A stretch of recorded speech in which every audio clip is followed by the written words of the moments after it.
Welcome back to Dark Corners Streaming. There it is. 1939's The Cat and the Canary is the third film version of John Willard's stage play, fourth if you count George Melford's Spanish-language version of 1930's The Cat Creeps, both of which are now lost. And cards on the table, I've avoided this one for years because I love the 1927 silent version so much. Which is foolish because it's a lot of fun and it's right there on YouTube.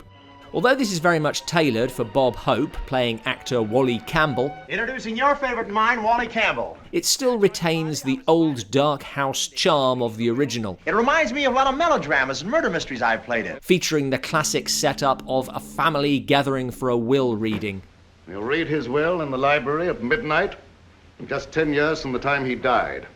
Ominous pronouncements. There are 8 people in this room.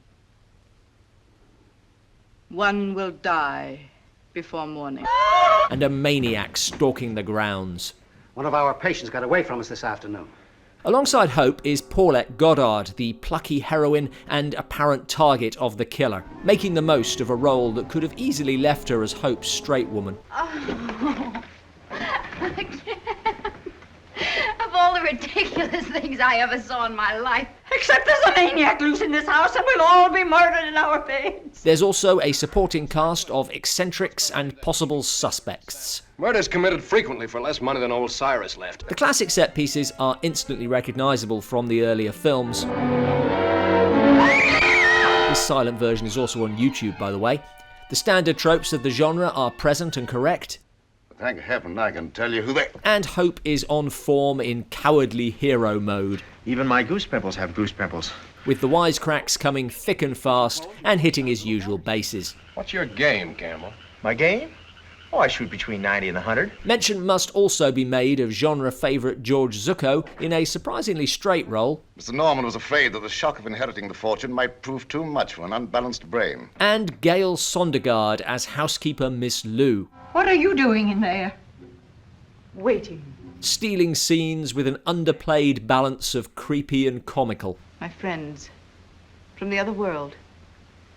There are always murmurs. Now I have finally seen it, this is well crafted by people who could do this sort of thing in their sleep. Me?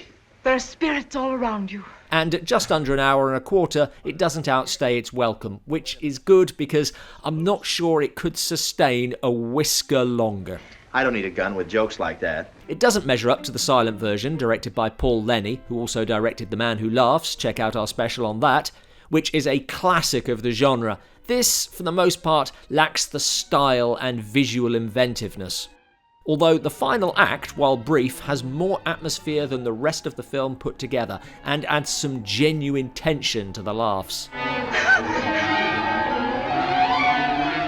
The plot is largely incidental, don't even try to follow the clues. Find the number beneath the vine, the sparkling gems will then be thine. Just sit back and enjoy, you're in safe hands. Yeah, it's gruesome, isn't it? Incidentally, this is also the subject of a recent Blu-ray release, paired with The Ghost Breakers, which re-teamed Hope and Goddard a year later for another spooky comedy. Believe me, The Cat and the Canary was a pink tea compared to this picture.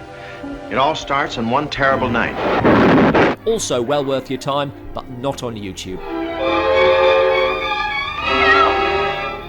Thanks for watching. Are you a fan of this film? Which version do you prefer? There's also a 1978 one. Let us know in the comments below.